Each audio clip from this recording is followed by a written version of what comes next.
All right, so we kind of went through the whole kind of texturing of bump maps pipeline and understanding how to do it inside of Photoshop. This is a good introduction using Photoshop, but these days a lot of us use 3D paint packages. You did see that Photoshop has 3D capabilities, but they're not nearly as powerful and robust as the two softwares I'm about to show you. So Mari is used more in the visual effects industry. Um, it's very similar to Photoshop out of the box. I would personally say a little bit more so than Substance Painter. You have to build your materials kind of from the ground up, so there's a lot more starting from scratch when you're using Mari.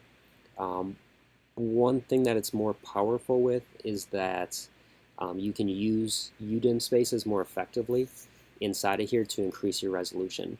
So when we need really, really high resolution for stuff, that's a case where we would use Mari. Again, its strengths is the resolution that you can use. Its weaknesses being you're starting pretty much from scratch with the materials you're building. If we look at Substance Painter, a very similar package, and you guys can kind of look at these more, like go to their websites, look at them more. You don't have to start playing in them because you will learn Substance Painter for sure, and then depending upon if you're in CA or GA, you may have some introduction to Mari as well. Substance Painter's power, or like its pluses, would be it has a lot of base materials you can start with. So that'll give you at least a start on kind of your bump, your spec, your color, some of the maps we're going to be discussing this month, and then you can enhance them. You can definitely paint from scratch too, so you don't have to start with their presets.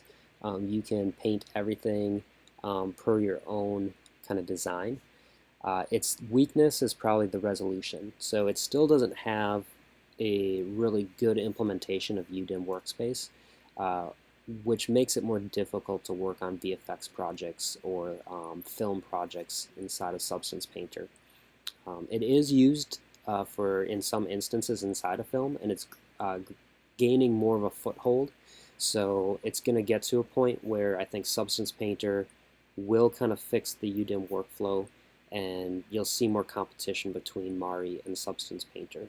So right now, Substance Painter is used more in the game industry, and then Mari's used more in the film industry, but you're starting to see some cross-pollination where the film industry is starting to use Substance Painter as well.